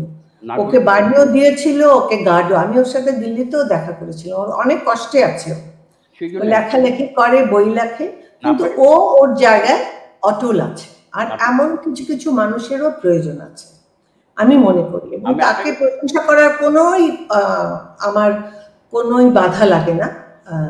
আর তাকে গভর্নমেন্ট যদি প্রোটেকশন দিতে চায়, কারণ হুমায়ুন আজাদকেও তো আমরা প্রোটেকশন দিতে পারিনি। ইকবাল, তুমি যদি মনে করো, হুমায়ুন আজাদ কি লিখেছিল যে তাকে এভাবে মরতে হলো, বা অভিজিৎকে এভাবে মরতে হলো? তো সেই জিনিসটা চিন্তা করে আমি মনে করি গভর্নমেন্ট, আমাদের গভর্নমেন্টের যে সিস্টেম আছে সেটা এতটা শক্তিশালী এখনো হয় নাই যে তসলিমাকে সেই প্রোটেকশনটা দিতে পারবে। কাজে তসলিমা এখন যেখানে আছে, সেফ আছে, সেটাই থাকুক। আর ও লিখে যাচ্ছে, ও বরং ভালোই আছে। ও জয়পুর বুক ফেয়ারে যাচ্ছে, ও সাউথ ইন্ডিয়ান বুক ফেয়ারে যাচ্ছে, বাইরে যাচ্ছে, আর ও লিখতেও পারে। ওইটা একটা মুক্ত পরিবেশে মোটামুটি আছে। কিন্তু এখন বিজেপি যে দেশ চালাচ্ছে, সেখানে হিন্দু ধর্মের যে প্রতিপত্তি হচ্ছে, সেখানে একটু ভয় হয় মাঝে মাঝে। মমতা তোকে থাকতে দেয়নি ওয়েস্ট বেঙ্গল, পশ্চিমবঙ্গে, সেটাও দেখতে হবে। কাজে বাঙালি হয়েও সে তাকে থাকতে দেয়নি, কারণ তার ওই মুসলিম ভোটটা তার দরকার। কাজে পলিটিক্সে তুমি দেখো কত কিছু হিসাব করে চলতে হয়, সেই হিসাব করে আমাদেরও মাথায় কাপড় দিতে হয় পার্লামেন্টে। না, বুঝলাম। মানে ওটাই আমার মনে হচ্ছে যে আপনি তসলিমা আপনার এখানে লিখতো, মানে আপনি আর একটু সরব কেন হন না, এখন বুঝতে পারলাম কি কারণে। মানে আমি মানে মোটামুটি আমরা শেষের দিকে আসছি। একটা জিনিস জিজ্ঞেস করি যে মানে এখন আপনার বাড়িটায়, মানে আমি তো অহরহ সবসময় যাই, মানে এটা একটা ঢাকার একটা বড় গ্যালারির তুলনায় কম না, কিন্তু ভাবি আপনার এখানে কামরুল হাসানের শ্রেষ্ঠ কাজগুলো আছে। তিন কন্যার মানে খুবই বিখ্যাত কাজ, শিল্পার্য জয়নুল আবেদিনের কাজ আছে, সুলতানের কাজ আছে। এত রিচ আপনার ইয়ে, এটা কিভাবে হলো? মানে এটা কি মঞ্জু ভাই না? এটা মঞ্জুর ইয়ে, অবশ্যই এটা একটা এক্সপেন্সিভ হবি। আমরা অবশ্য যখন হবি না, আগে অনেকেই বলতো এটা কিনে নে, এটা ও কিনতো, কারণ তখন ইত্তেফাকের অবস্থা তুমি তো জানোই। এটা তো আজকে তো না, 70 দশক থেকে ও পেন্টিং কিনে। আমি কখনো বুঝতাম না এইসব পেন্টিং এর ব্যাপার। আমি বললাম বারে বারে, আমি বলছি আমি একটা সরকারি কর্মচারী মেয়ে, আমি খুব ছাপাসা ঘর থেকে এসেছি, আর যেহেতু আমাদের অন্যরকম ব্যাকগ্রাউন্ড, আমি হয়তো, তুমি আমাকে সুন্দর বললা, স্মার্ট বললা, এই সেই বললা, আউটগোয়িং বলতে পারো। এখন আমি বুঝি, সেই জন্য আমার এখানে কন্ট্রিবিউশন মকবুল ফিদা হোসেনের পেন্টিংটা আমি জোগাড় করেছিলাম, কারণ তখন আমি মানে কি বলবো, অলরেডি পরিণত বয়স্ক। আপনার ছবিও আছে? না, আমি গেছিলাম দিল্লিতে, এবং আমার যে বন্ধু ছিল, তার বন্ধু হতো মকবুলের একটা গার্লফ্রেন্ড, মকবুল হোসেন মানে MF হোসেনের গার্লফ্রেন্ড। সে বিহারের একটা মেয়ে, সে তার গার্লফ্রেন্ড ছিল। কারণ তুমি জানো যে MF এর অনেক গার্লফ্রেন্ড ছিল। তো তার মধ্যে তার সাথে আমার আলাপ হয়েছিল। আমি বলছি, দেখো তুমি আমাকে একটু আলাপ করে দাও। ও বলছে ওকে, আই উইল ডু দ্যাট। তো সেই মেয়েটা আমাকেও পছন্দ করেছিল। একদিন তাজ হোটেলে আমরা খেলাম ওনার সাথে। And to tell you frankly, যে তুমি বললা পুরুষ মানুষ আমার চেহারাটা দেখে পছন্দ করে, তো মকবুল আমার চেহারা পছন্দ করলো হয়তো। তো ও বললো যে সে আমার সাথে খেলো এবং আমাকে বললো যে মুসলমান, বাংলাদেশ এগুলি শুনে, তো বললো যে আমার এরপরে আমি আল্লাহর 99 নামের উপরে আমার পেন্টিং করার ইচ্ছা আছে। তখন ও বলে, okay, I will give you a painting, maybe tomorrow or day after tomorrow I will bring you to our place. তুমি কোথায় আছো? আমি বললাম আমার বন্ধুর বাসা অমুক জায়গায়। তো বললো ঠিক আছে। তো ওর বন্ধুটাকে বললো, ওর মেয়েটাকে বললো যে তুমি আমাকে নিয়ে যাও। তো উনি আসলেন, আমাকে ছবিটা নিয়ে আসলেন। উনি খালি পায়ে হাঁটতো, হাতে একটা স্টিক লম্বা, মানে ওটা হচ্ছে ওর পেন্টিং ব্রাশ, ওটা নিয়ে আসলেন, আমাদের সাথে গল্প করলেন। আমি যেই বাড়িতে ছিলাম, আমার বান্ধবী অনেক বয়স্ক মহিলা, আমার থেকে 10 বছর বড়, তো ওরা অনেক আগে ঢাকায় ব্যবসা করতো, সেই সূত্রে এলা। তো ওনার আবার বিআইন হচ্ছে সুষমা শেঠ না আর কি, যে মায়ের পাট্টাট করে, খুবই মানে খুবই একজন নামকরা drama artist plus movie artist Bombay. তো উনিও ছিল। তো অবশ্যই উনি ওনার সাথে মকবুল ফিদার অনেক বন্ধুত্ব ছিল। তারা কথা বললো, উনি আমাকে দেখলেন, গল্প করলেন, পেন্টিংটা দিলেন। আমি বললাম তুমি তো সাইন করো না এটাতে। তো উনি বলে, ওহো আমি ভুলে গেছি, তো আমি নিয়ে যাই, কালকে সাইন করে পাঠিয়ে দেবো। আমি বললাম এটার দাম কত, বললো ও আমার দিকে তাকায় হাসলো চলে গেল। তখন ওনার গার্লফ্রেন্ড আমাকে চোখ টিপে দিল, মানে পরে বলা যাবে। খুবই কম মূল্যে উনি আমাকে সেটা দিয়েছেন, যে টাকাটা আমি পরে ওই মেয়েটাকে পাঠিয়েছিলাম। তো উনি মনে হয় ওটা পরে নাম লিখে 2003-এর কথা, সেটা আমি হাতে করে নিয়ে আসছিলাম। তো আমাকে যখন এখনো যদি ওই মেয়েটার সাথে দেখা হয়, কামিনী ওর নাম, কামিনী প্রসাদ, তো ও বলে যে do you know how much that painting has appreciated. Maqbool সাহেবকে তো ইন্ডিয়া থেকে বের করেই দিল মৌলবাদীরাই, এবং সেই কাতারের প্রিন্সেসের নিয়ে থাকলো, দুঃখজনক ব্যাপার। এবং ওর অনেক ছবি কিন্তু ওর ছেলেও ফ্রড হয়, যে আর্টিস্টদের তারা কিন্তু নকল করে করেও বাজারে ছাড়ছে। সব এখনকার ছবিগুলো কিন্তু কাউন্টারফেট। আপনার এই যে বাড়ি এবং গ্যালারি, এর মধ্যে কালেকশন এত ভালো, এর মধ্যে একটা মামুলি শিল্পী মানে সৈয়দ ইকবালের, না সৈয়দ ইকবালের 4টা না 5টা ছবি আছে। শুধু আমার বাড়িতে না, আমার মেয়ের বাড়িতে আমেরিকাতে আছে, আর আমার নাতি একটা নিয়েছে, আমার বড় মেয়েও একটা নিয়েছে। তোমার মনে নেই তোমার এক্সিবিশন থেকে নিয়েছে। Thank you very much. আর বিশেষ করে তোমার ওই যে আন্তর্জাতিক এনভায়রনমেন্টের যখন সেমিনার হলো, মানে ওই সময় গ্লোবাল যে এনভায়রনমেন্ট ইয়েতে তুমি একটা ছবি এঁকেছিলে গ্লোবাল ওইসব নিয়ে, আর একটা জোকার নাকের মধ্যে একটা বল লাগানো রেপ্লিকেটস। বড় ছবিটা আপনি যেটা বলতেছেন টিয়ার্স অফ নেচার, হ্যাঁ ওটা যে একটা joke, that whole global thing was a joke. তুমি ওই ইয়েটা দিয়ে সেটাকে প্রমাণ করেছো। সেটাও আপনি দারুণ, মানে অনেক অনেক ধন্যবাদ ভাবি। ভালো, আমার কাছে কালিদাসেরও সুন্দর কালেকশন, কালিদাসও আমার খুব একজন ভক্ত ছিলেন। আমার জন্মদিনে, প্রত্যেক জন্মদিনে প্রায় 3টা ছবিও আমাকে লিখে লিখে দিয়েছে, তুমিও একটা দিয়েছো। তো সেইভাবে আমার কালেকশন, আমি পয়সা দিয়ে খুব কম বই কিনি। একটা খুব কিনে বীরেন ছবির একটা কিনেছিলাম, মফিদুল হকের, ওই যে তখন ওই যে মুক্তিযুদ্ধ জাদুঘরে হচ্ছিল, চমৎকার মুক্তিযুদ্ধের উপরে একটা মুক্তিযুদ্ধ বন্দুক হাতে একটা কবুতরকে ধরেছে, বীরেন সোমের, ওটা আমি কিনেছিলাম খুব অল্প পয়সা। আমরা যত কম দামে, এখন তো খালি লক্ষ লক্ষ টাকা বলে এই। আর কি আমার টিয়ার্স অফ নেচার যেটা বড় কিনলেন বেঙ্গল এক্সিবিশন, হ্যাঁ ওটা কিন্তু আপনি মানে মোটামুটি যে দাম ছিল ট্যাগে সেটা দিয়ে কিনতেন, মানে আমাকে মানে বেঙ্গলকে ইয়ে করলেন আর কি ভাবে। তো আমরা মোটামুটি মানে বেশ ইয়েতে চলে আসছি। তো এখন শেষে মানে আপনি বাংলাদেশের ভবিষ্যৎ নিয়ে যদি সুন্দর কিছু কথা বলে আমরা শেষ করতে পারি, প্রায় ঘন্টা একটা ভবিষ্যৎ বলি। এই যে কোভিড-19 হওয়াতে আমার অনন্যার খুব একটা মানে ডিসগাইজিং ব্লেসিং, কারণ আগে তো অনন্যা ছাপাতে হতো, কাগজে ছাপায় বিক্রি করা, হকারের কে 40% কমিশন দিয়ে, বুঝুন তো, অর্ধেক বাকি রেখে বিজ্ঞাপনে টাকা পাওয়া যায় না, ইত্যাদি ইত্যাদি। এখন আমরা সব অনলাইনে চলে গেছি। আমাদের প্রতিদিন অনন্যার 2টা করে onanna.bd.com আমাদের যে অনলাইন প্রোগ্রামগুলি হয়, আমার এখন প্রায় 2 লাখের মতন আমার ফলোয়ার্স হয়ে গেছে। তুমি চিন্তা করো, এই 32 বছর পর কোভিডের জন্য এই জুমের কত, যে আজকে আমি তোমার কম্পিউটারের সামনে বসে বসে ইন্টারভিউ, আমাকে তো টিভি স্টেশনে যেতে হচ্ছে না, কত মজা না।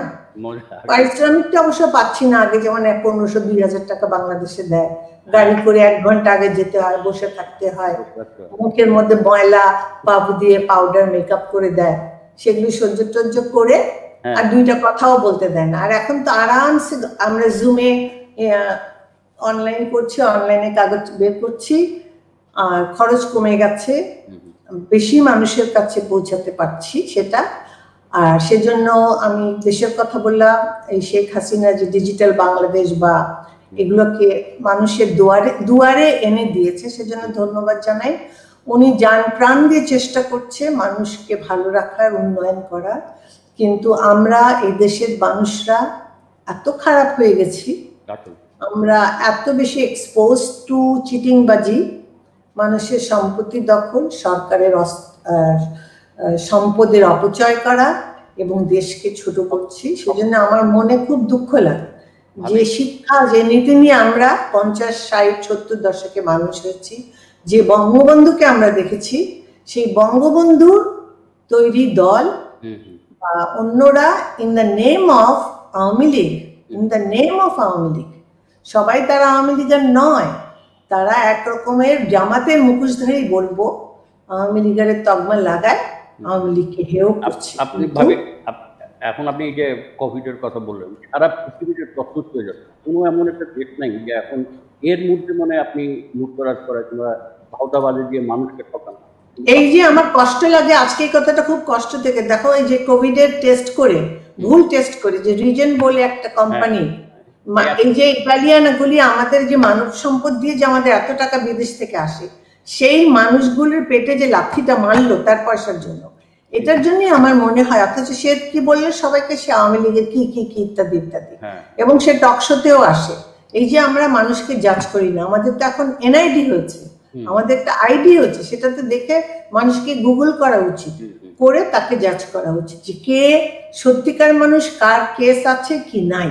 এই জিনিসটা স্বরাষ্ট্র মন্ত্রণালয় ওনার সম্বন্ধে জানতো 2016 থেকে, কাগজে আমি দেখলাম, অথচ সে সব মন্ত্রীদের সাথে ছবি তুলে তুলে, এই যে 2 নম্বরে, এগুলো তো নোংরামি, মানে এটাকে বলে আমাদের ইগনোরেন্স। আমরা মানুষকে সবাইকে পাশে থেকে ছবি তুলতে দিই বা অ্যালাউ করি, এই জায়গাটাতে আমাদের এখানে, আমাদের বাংলাদেশে কেন এরা এত প্রশ্রয় পায় অন্য জায়গায়? এবং তোমাদের ক্যানাডায় আমাদের ব্যাংক লুট করে করে যে কত টাকা নিয়ে গেছে, সেগুলো টাকা ফিরিয়ে আনা, এবং এই জিনিসগুলো আগেও হতো, এখন বেশি করে প্রচার হচ্ছে, আমরা দেখতে পাচ্ছি সেটাই। আর অনলাইন আগে হতো মানে কি, 2010-এর পর তো স্মার্টফোন এসছে, তাই নয় কি? তার আগে তো স্মার্টফোন মানুষের হাতে হাতে ছিল, ফলে এখন খবরগুলি খুব তাড়াতাড়ি দ্রুত সম্প্রচার হচ্ছে, সত্য মিথ্যা, যেটা ট্রাম্প বলে যে ফলস নিউজ। আর এখন ট্রাম্পের মতন ধুরন্ধর মানুষ যদি আমেরিকা চালায়, তো আমার দেশের যদু মধু বলে আমরা কি কেন এরকম করব না। তো এরকমই হয়তো মানুষের একটা অ্যাটিটিউড। কিন্তু আমরা, তোমরা, তুমি যদি ছোটবেলা আমরা কাদের কথা শুনে বড় হচ্ছে বলো, তো সেরকম তো আমরা না, তাই না? আমি একটা ছোট্ট কবিতা, 4 লাইনের একটা কবিতা পড়লাম, একজন ইন্ডিয়ান, একটা মৌসুমী ব্যানার্জি, ডক্টর, হ্যাঁ, বায়ো স্ট্যাটিস্টিশিয়ান, তুমি আয়ন আরবারে পড়ায়, ও লিখেছে খুব সুন্দর যে তুমি একটা লাইক দিলে আমি একটা লাইক দিলাম, ফেসবুকে নির্ধারিত ভালোবাসার দাম। তো বুঝছো আমাদের অবস্থা এখন, ফেসবুকে তো সবকিছু, এই কে কয়টা লাইক পেলো, কে কয়টা কি পেলো, এর উপরেই জীবন। তো এই কবিতাটা আমার খুব ভালো লাগলো, যে ভালোবাসা নির্ধারিত, ফেসবুকে নির্ধারিত ভালোবাসার মূল্য এসে আমরা ঠেকেছি। বাংলাদেশকে আমরা ভালোবাসি, সেই ভালোবাসাটা কতটুকু তুমি নিজেই বিচার করো। আমরা জান দিয়ে, দেশ যদি না থাকে, আজকে আমার প্লেন কোনো দেশে যেতে পারছে না। তুমি কিভাবে এই আমেরিকাতে গেলে তোমার কেনেডিয়ান পাসপোর্টের বদলে? আমি কি আজকে মরে গেলেও যেতে পারবো? কেন আমাকে বাইরে গিয়ে চিকিৎসা নিতে হবে? আমার দেশ কেন আমাকে চিকিৎসা দিতে পারছে না? তো সেই জায়গাটাতে আমাকে দেখতে হবে। আজকে কাগজে এসছে যে একটা মাছ জেলে সে তার মায়ের নামে হসপিটাল করে অপারেশন করছে, সিজারিয়ান বাচ্চা করে ফেলতেছে, মানে কি ডেঞ্জারাস।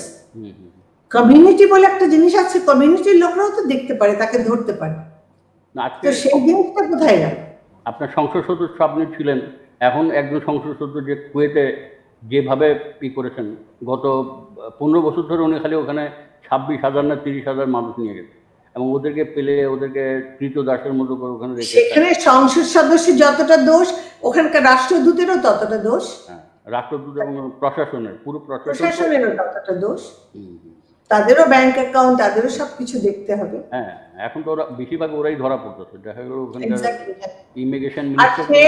কোনোদিন সে অবশ্য জাতীয় পার্টির এমপি, এবং তার বউকেও দেওয়া হলো একটা। আমি তো এটা বুঝি না, যে তুমি যেটা বললা যে রিজার্ভ সিট, তো রিজার্ভ সিট এদের জন্য রাখা হয়েছে কি? হ্যাঁ, জাজ করবে কে? সব কি শেখ হাসিনাকে দেখতে হবে, না তার কমিটি কি করছে? তো কমিটির প্রবলেম আছে, জাতীয় পার্টির কমিটিরও প্রবলেম আছে। এখানে আওয়ামী লীগের দোষ না, এখানে জাতীয় পার্টির লোকের দোষ। আর জাতীয় পার্টির এরশাদ ছিল, কি করে ছাড়লো? আওয়ামী লীগের শীর্ষ নেতা একজন মানে ওনার নামে চিঠি লিখে দিয়েছেন, মিডিয়াতে সব জায়গায় দেখিয়ে। এইগুলো তো বলে, হ্যাঁ, শীর্ষ নেতাই বা কে সেটাও তো নাম বলতে হবে, সবাই তো শীর্ষ, তাই নয়? না ওটা কি ইমাম, মানে পত্রিকায় দেখলাম আর কি, আমি তো এত দূর থেকে দেখি না, মানে এসপি ইমাম না কিনো ওনাকে চিঠি লিখে ইলেকশনের কাছে পাঠিয়েছিলেন যে ওকে আমাদের এখন এসপি ইমাম অত্যন্ত শ্রদ্ধেয় ব্যক্তি, বয়স হচ্ছে 80-85। হ্যাঁ তো উনার কাছ থেকে নিচে কি চিঠি কে বা কি বলছে, উনার পিএ বলছে দাও সই করে দিই। না এমন হতে পারে, এটা পুরো পুরো পুরো নকল হতে পারে, কেন এটা তো এরকম হতে পারে। তার পিএস তার বাড়ির চাকর এটা করতে পারে, স্যার একটা সই দিয়ে দেন, আর কারণ বাড়ির চাকরকে 1 লাখ টাকা দিয়েছে, এটাও হতে পারে। You never know. এটা যারা এটা জালতি যখন সব জায়গায় করবে। তো ভাবি আর কি চমৎকার সময় আপনার সঙ্গে কাটলো, আমার মনে হয়। Thank you so much. আমি তোমার সময় তো চলে গেছে, তুমি আড্ডা দিলে, তোমাকে ধন্যবাদ। আমারও ভালো সময় কাটলো, আমরা তো বাড়িতেই বসে বসে আছি। হ্যাঁ কথা তুমি মনে করিয়ে দিলে, এটাই স্মৃতিচারণ হলো, এটা থাকলো। মানে এই যে আজকে আমি আনিসুজ্জামান মারা গেছেন, মানে আনিস ভাইয়ের সঙ্গে আমি খুবই ফ্রেন্ডলি ছিলাম, বয়সের অনেক তফাৎ, কিন্তু খুবই। আজকে উনি থাকলে এটা থাকে আর কি। এখন তো মানে যে ডিজিটাল এটা থাকবে না, আমাদের লেখা কাগজ হয়ে যায় কিন্তু এটা থাকবে। আমার মানে এখানে সত্যি আমি লাকি সেদিক দিয়ে। আমিও এখন ভাবি যে কত মানুষের সাথে মিশেছি না, তো তাদের সাথে ছবিও রাখা, এগুলো কখনো ভাবি নেই আর কি। হ্যাঁ এখন এটা অন্তত এই যে কথা বললেন আপনি, কত আপনার মায়ের সম্পর্কে বা সবকিছু এটা থাকবে মানে। তো এটাই আমার ভালো লাগলো। বিশেষ করে আমাদের এই যে এনআরবি টিভির যে সিও আছেন, উনি আমাকে যখন বললেন যে মানে এটা শহীদুল ইসলাম মিন্টু নাম, ও বললো যে এটা মানে আপনার একটা ডিজিটাল ফরম্যাটে ডায়েরির মতো থাকবে। তখনই কেন, আমি তো আবার এই কথা বলার মানুষ না, মানে বুঝছেন। তো এই জন্য না তুমি যেভাবে গল্প লেখো, তোমার যে সেন্স অফ হিউমার এত সুন্দর, আর তুমি যে দৃষ্টিতে মানুষকে দেখো। আমি অনেককেই বলেছি যে ইকবালের বই আমি অত পড়ি নাই, কিন্তু যতটুকু যে কটা পড়েছি বা 2-1টা গল্পই যে তুমি বলেছো, আমি মনে করি তোমার গল্প পড়ার ধরনটাই খুব মজার। আমার সমকালে যা লিখি, সমকালের ওই কালের খেয়াল, আপনি সেটা খুবই পছন্দ করে আমার পড়ে আমাকে নোটিস করেন যে খুব ভালো লাগে। আপনাকে বলে রাখি যে মানে এখন এখানে আসার পরও মাহবুব আজিজ মানে আমাকে ছাড়ে নাই, লিখছে মানে পশ্চিম দিগন্ত, কেন মানে পশ্চিমে ব্রিটিশ মানুষ বাংলাদেশ চলে যায় এই বিষয়ে লিখতে। তো আমি লিখে পাঠাচ্ছি, হয়তো আগামী শুক্রবার এটা বেরোবে। আচ্ছা, হ্যাঁ খুব ভালো। তাহলে ভালো থাকবেন। থ্যাংক ইউ সো মাচ, অনেক ধন্যবাদ। এনআরবি কে অনেক ধন্যবাদ।